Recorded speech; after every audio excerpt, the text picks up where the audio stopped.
Reading with your kids. Hola, ni hao, konnichiwa, assalamu alaikum, shalom, mahaba, moni muli wanji, namaste, jambo, bienvenidos. Hi, my name is Jadley, and this is the Reading with Your Kids podcast. We are coming to you from the beautiful neighborhood of Reedville in the southwest corner of Boston, Massachusetts. We are so delighted that you're joining us in our mission to help families grow closer through reading. Please be sure to subscribe to the show on the iHeartRadio app, on Spotify, Amazon Music, Apple Podcasts, Google Podcasts, Himalaya, Ghana, wherever you find your podcast. Our guest today is Michael Regina. He is here to celebrate his middle grade novel. It's called The Sleepover. Before we invite Michael into the studio, we want to let you know that this episode of the Reading with Your Kids podcast is brought to you by the Magic of Me series, written by Becky Cummings. All kids deserve to be healthy and happy, but sadly, many are not. That is why it is essential to give kids tools that can help them build self-confidence and self-love. Finally, there's a series of children's books designed to teach our children to create their own health and happiness. The Magic of Me is a best-selling children's series for a positive growth mindset that inspires kids to love themselves, love others, and make the world a better place. From the power of their words to the foods that they eat, each book has a unique focus designed to empower kids. Check it out today. The Magic of Me series by Becky Cummings. A great addition to any family library. Oh, I am so excited. This book that we're going to be talking about tonight, it's been called Perfect for fans of Stranger Things. This middle grade novel follows a group of kids trying to cheer up their friend after a recent loss with a fun-filled sleepover. But their plans soon take a dark turn when they discover his new nanny may literally be a monster. The name of the book is The Sleepover. We're going to be talking to the author, Michael Regina. Hey, Michael, welcome. How are you? I'm good. Thank you. Thanks for coming on the show. This book sounds fantastic. Yeah, thanks. I'm pretty excited about it. It's a book that means a lot to me. It's an oddly personal book for a movie about monsters and so on. So I'm excited to share it with people. Well, you open up the door. I just got to go there right away. How is this personal? So it's a weird book in the sense that, like, literally every character in the story is based off of somebody real in my life, in my own family growing up. So when I was a kid, my parents owned a restaurant, and my parents were split when I was pretty young. So my mom managed a restaurant, until oftentimes late at night. Maybe that wasn't home till midnight or so. And so we had a live-in nanny who took care of us just to make sure that the house sort of stayed in order and that sort of thing. And we loved her, and she was great. And unfortunately, she just got sick and died, and so it was a pretty big loss for us as a group of kids and as a family. And I just kind of wanted to talk about that. And a lot of the people who came after maybe weren't as nice as she was. And they certainly were nowhere near the level of intensity that our monster is. But but it was sort of the impetus for that sort of initial idea. I wanted to create a story about a group of friends having a sleepover party where they were trapped inside of a house with a literal monster. And I was trying to figure out how could I put that together. And it just sort of idea of amalgamizing real life experiences of losing her, my friend group from that time, my own family experiences into this story kind of came together. So it's feels very oddly metafiction to me. A lot of the stories and stuff that happen in it are based in fact. So it's strange in that regard. Wow. Mm-hmm. I love. I'm sorry, obviously, that you lost this person who was so close to you, but I really love celebrating the fact that family is more than blood. Mm-hmm. Oftentimes, our closest family members are the people that we choose to include in our family. Absolutely. Yeah, mm-hmm. It's a beautiful thing, and it's an important lesson, I think, for us to share with our kids. And I think the middle grade audience is, they're at that time where they're making where their friends are becoming much more important in their lives than they had been. Yeah, absolutely. I mean, it's I always think of that line at the end of Stand By Me where the character is saying, I never had friends like I did when I was 12. God, do any of us? Mm-hmm. And so a lot of those friends I had from that time period, we've not really talked to each other over the years, but I can't even envision childhood without them. And those are some of the happiest days I can think of, was hanging out with those friends. So it was a really cool to even just bring all those memories back up, you know what I mean, of like hanging out with them and sleepover parties and scary movies and, hide and seek, all those things. So it was cool. I enjoyed that. It was fun to go down nostalgia lane for a little bit. Yeah. We our kids weren't much into sleepovers. It wasn't something that my beautiful wife grew up with, so she was uncomfortable. Mm-hmm. But when we started hosting international kids in our home, for 1 year we became the cool Chinese parents. We had a young woman living from China living with us, and all of her friends from China. And this was the house that they hung out, and that they had the sleepovers. And very often there'd be 6 or 7 people speaking Mandarin in the other room, and you'd be able to hear it, and I'm thinking, this is so cool, but also a little bit weird. And what must they be thinking having a sleepover in this old guy's house? Yeah, right. Yeah, I don't know. It's it is sort of a thing that seems like it's gone away, right? I don't think kids do sleepovers like they used to. I don't know why that is, but it certainly was a staple of my weekends when I was a kid. It was like every Friday or Saturday night, we were staying the night at someone's house. And it rotated, and it was really neat. Yeah. Who are some of the characters we're going to meet in the sleepover? Well, Matthew is the character that is based on myself. And Judy would be the character I sort of thought of as my sister. And then my mom would be the Cheryl character. So, that it's odd when I talk to my sister and stuff about it, cause I'll be like, oh, your character, but they're completely fictionalized versions of all of them. But, so you meet Matthew, his sister Judy, and Cheryl, who are the kind of the Russo family that loses the nanny. And then, and sort of their struggles with coping with that loss. Matthew, as a character, has sort of gone reclused into himself. I'm trying to think of the right term, but he's kind of gone into himself in his grieving process, and to the detriment of his sister and his family. And so, like, his sister is grieving as well, but he doesn't really want to be with her, spend time with her, give her the time of day. And so she's grieving, but she's getting no support, from her brother. And his friends, Tio, Mario, and Charlie, all want to kind of have a sleepover party to cheer him up. And that's sort of what kicks off the story. And then the introduction of the new nanny, a character named Swan, who sort of mysteriously shows up and may be the witch of the woods from local legend. And then obviously the big character that really matters as far as this loss is the character Ruby, who was the original nanny, and sort of the repercussions of her passing on the family. And we largely meet her through a series of flashbacks, as Matthew's recalling her helping him with a specific, issue that he deals with in his life. Yeah. One of the things that we encourage our listeners to do, because most of our listeners are parents and educators, and we encourage them to not only introduce these great middle grade novels to their kids, but to read them with their kids, to co-read with them.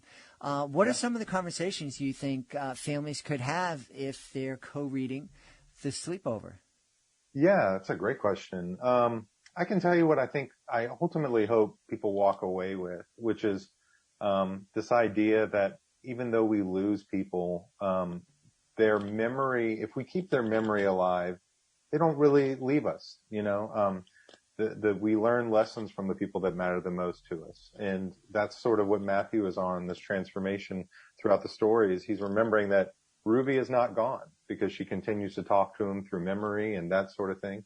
So this, obviously we lose people physically, but they can still live on in the experiences they've taught us, the lessons they've taught us, and so on. And then also sort of that we need one another. It's hard when you lose somebody, and this sort of idea of being there for each other, lifting each other up, and helping each other through that process. So, those are sort of the things I hope people walk away with, even though they're dealing with a story about monsters and scary movies, and there's sort of a very high level, fun action story, scary action story throughout it. That's ultimately what I hope people walk away with. Yeah, yeah. And we'll hopefully spur some interesting conversation with kids. And those are important conversations to have too. And one of the things we've talked about here in the show is that those are the kind of conversations that families might shy away from because they are so hard. But when you're talking about them by talking about the characters in the book or talking about a fun story like this, kind of makes those conversations flow a little bit easier. Yeah, hopefully. Yeah. And I think stories at their best teach us. There's a guy I love listening to, Brian McDonald, a storytelling guru, and he says, stories give us survival information, and they teach us how to survive, and whether that be emotionally, physically, whatever the case might be. And so if we can learn to see stories as that opportunity to learn from it, they can be more than just a source of entertainment. There's nothing wrong with being entertained, but they do open the gateway to bigger conversations if we let them, for sure. Mm-hmm. I like that. Stories teach us how to survive. Yeah. When he said that, I was like, that makes a ton of sense. Yeah. And it certainly helps you narrow down the importance of why you're telling a story, for sure. I'm wondering if it was difficult for you writing this book, and if writing the book brought up memories of your nanny and that made it hard to kind of push forward. Sometimes. I mean, ultimately with regards to Ruby, her passing, not as much just because that was so long ago, you know what I mean? But I'm certainly thinking about it a lot now with like my grandparents are getting older and my parents are getting older and maybe not always in the best of health or whatever the case might be. And so I actually was in the middle of writing this book when I went and visited my grandmother about a year ago or so.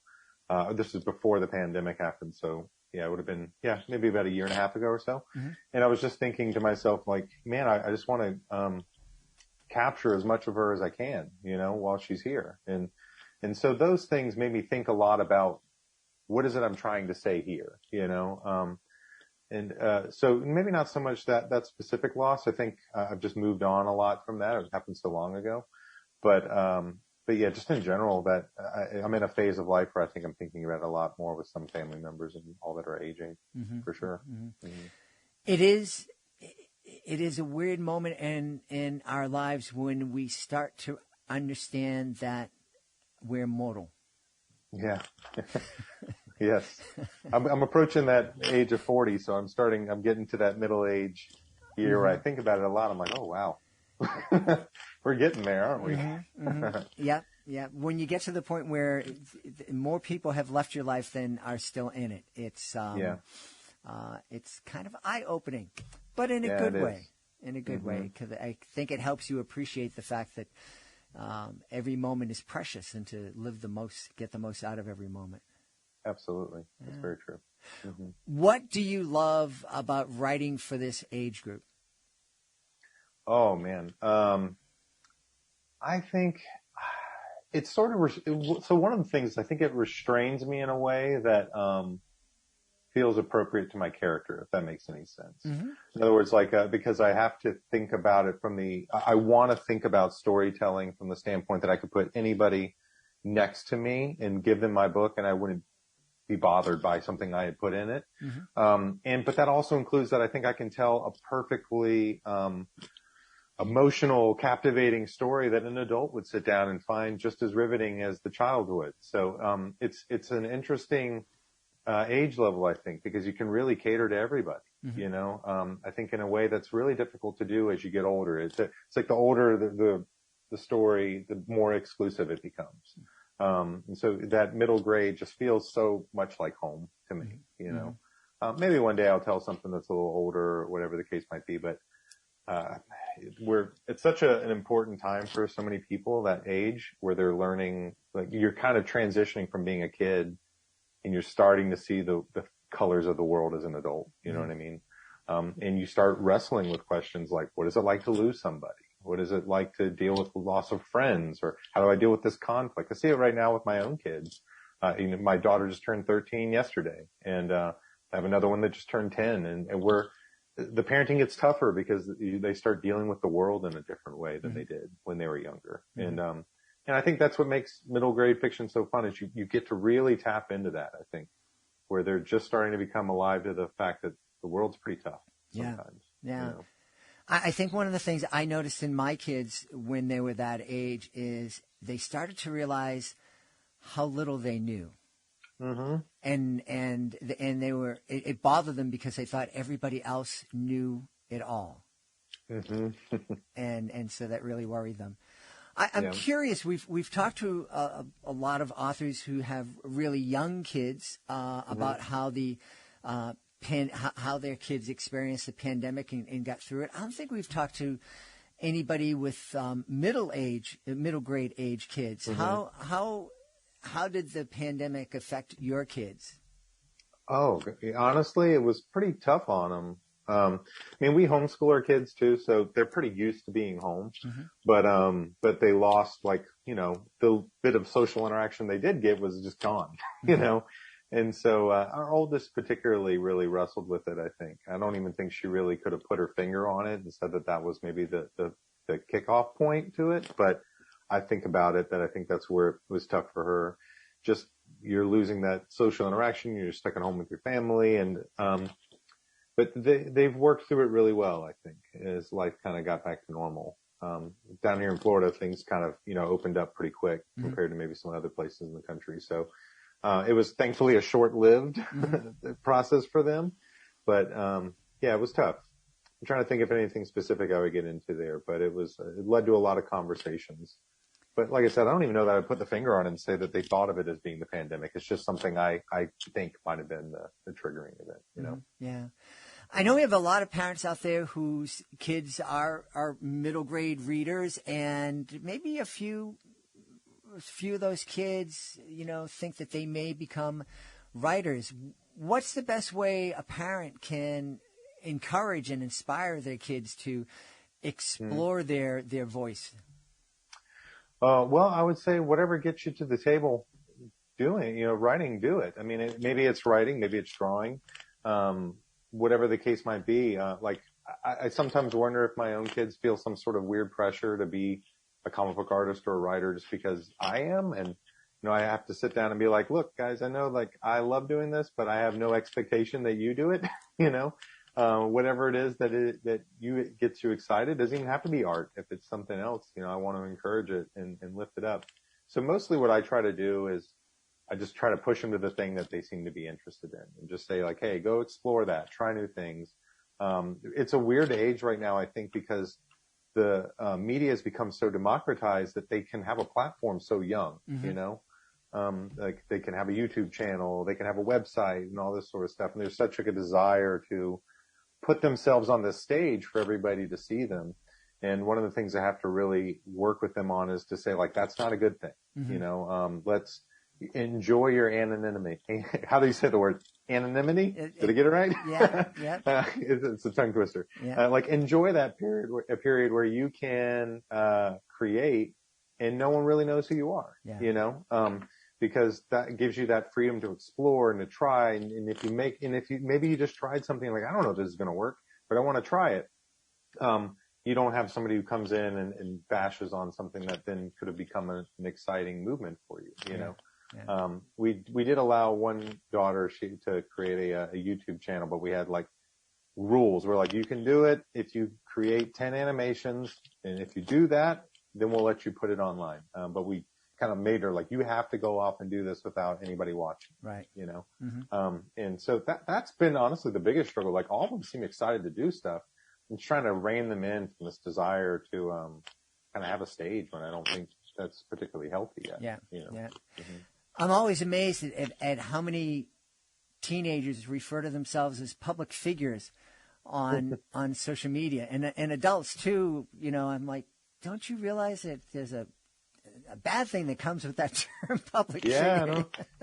I've been honestly, a lot of a lot of my life the last few years has been trying to cut out as much social media and stuff as possible. Mm-hmm. It's, I think it's a tremendously powerful vehicle, but, I just end up finding it to be a distraction, or I end up getting, frustrated or down about something happening in the world. And I've always found it's just more helpful for me to put my head down and go create, you know. So, I have it there for, advertising purposes, marketing reasons, but I really try to avoid it as much as possible. As I can now. Well, speaking of other creatives, you are also the creator-writer of Adamsville, a graphic novel series. Can you just quickly give us an introduction to your 3 Adamsville books?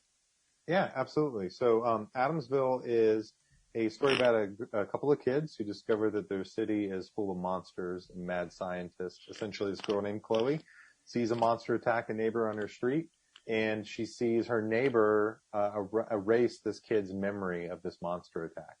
And it starts to open up all these questions about what's going on here? How did this man know this monster existed? Why is he erasing the memory? And it spans into this big mystery about what their town is, and they kind of become friends over the course of this. So it's sort of my ode to like a X-Files style story for children. I was coming up with it before like all the Stranger Things stuff and everything happened, and like the first couple books were out. So it's interesting to see like this has become a wave over the last few years of sort of kid-based horror. But at the time it felt super unique. I was like, I'm going to go make an X-Files for kids. And then like right after I was done, Gravity Falls came out and all that sort of stuff. It was a featured comic on Webtoons for a while, webtoons.com. But that will probably be coming down pretty shortly. So read it while you can. It may be coming down off their platform, and then it'll be in book format and ebooks, soon, just self-published at this point. Well, we always encourage families to understand that reading graphic novels is reading, that the characters are really rich, the stories are fantastic. And if that's the only thing that your kid seems interested in reading, celebrate that and encourage it. I agree. Michael, tell everybody where they can go to find out more about the Sleepover, Adamsville, and more about you. Absolutely. The best website to go would be www.michaeleregina.com. If you just search even Michael Regina, it'll probably pull you up on a Google search. But you'll get links to all my books, information about them, where you can purchase them, read them online if possible, all that sort of stuff. And that also has all my social media links. Cool. We've had a really great time speaking to the author of The Sleepover, the scary new middle grade novel from our guest, Michael Regina. Hey, Michael, thanks so much for being with us. Yeah, thanks for having me on. Please be sure to join us for the next episode of the Reading with Your Kids podcast. Our guest will be Taniela Evans. We're really excited about Taniela's visit to the show. Taniela is the founder and the CEO of NABU. This is an amazing organization that is working to get kids, over 25 million kids, access to books in English in their native language by the year 2025. They're off to a fantastic start. You're going to find out all about their efforts. You're going to find out how you can support them. And I think if you're listening to the Reading with Your Kids podcast, you understand how important reading is and how much better our world will be if every kid has the chance to read. That's the next episode of the podcast. I want to thank the folks who made today's show so wonderful. Of course, I want to start by thanking our guest, Michael Regina. Please check out The Sleepover. Also want to thank our sponsor, Becky Cummins, and her Magic of Me series. Really, really empowering series for kids. Also want to thank my team, Alejandro Doherty, Fatima Khan, Michael Murphy, Rory Grady. I want to thank my beautiful wife for all the support she gives me. Most of all, we all want to thank you. Thank you so much for taking the time to join us today, and thank you so very much for taking the time to make the world a better place by reading with your kids. I'll be looking for you in the next edition of the Reading with Your Kids podcast.